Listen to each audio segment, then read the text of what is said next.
Arsenal were left furious and deflated after another controversial VAR decision went against them, this time in a heated clash against Brighton.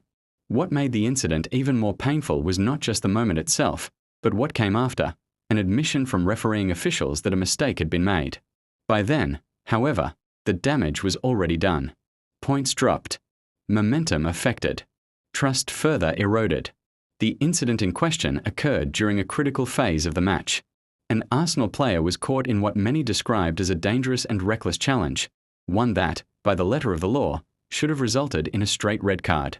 On the pitch, the referee allowed play to continue. VAR reviewed the footage, yet somehow concluded that the offence did not meet the threshold for serious foul play. The decision stunned players, pundits, and fans alike. Replays told a very different story. The challenge showed excessive force, poor control, and clear endangerment of an opponent. In any other fixture, under similar circumstances, red cards have been shown without hesitation. Arsenal supporters were quick to point out the inconsistency, flooding social media with comparisons to past decisions where less severe challenges were punished more harshly. After the match, frustration turned into disbelief when reports emerged that refereeing officials had privately acknowledged the error. Once again, Arsenal found themselves on the wrong side of an apology that carries no real consequence. No replay. No restored points. Just another entry in the growing list of we got it wrong statements that offer little comfort to clubs fighting for titles, European places, or survival. This is not an isolated incident. Over the past few seasons, Arsenal fans have watched their team repeatedly become the subject of controversial officiating calls. From soft penalties given against them to clear fouls ignored in their favour, the narrative has grown louder.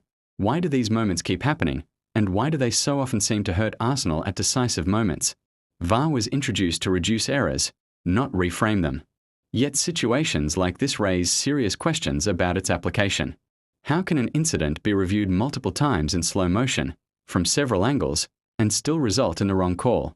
More importantly, why is the threshold for intervention so inconsistently applied? If VAR exists to correct clear and obvious errors, this appeared to be exactly that. For Mikel Arteta and his players, these decisions are more than just talking points. They shape matches. A red card changes the entire dynamic of a game. Playing against 10 men can tilt possession, territory, and psychological advantage.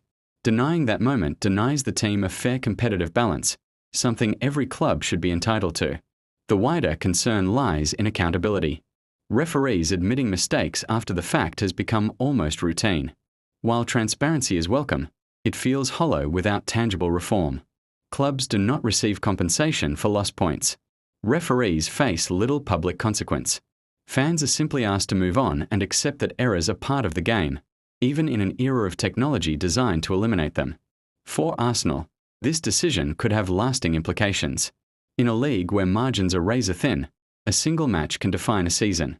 Drop points in December can echo loudly in May. When those points are lost due to officiating errors rather than footballing merit, the sense of injustice lingers. As the dust settles, one thing is clear: admitting the mistake is not enough. The Premier League must address the consistency, communication, and accountability of VAR decisions. Until then, Arsenal and their supporters are left asking the same painful question once again: how many more times will too late be the final verdict?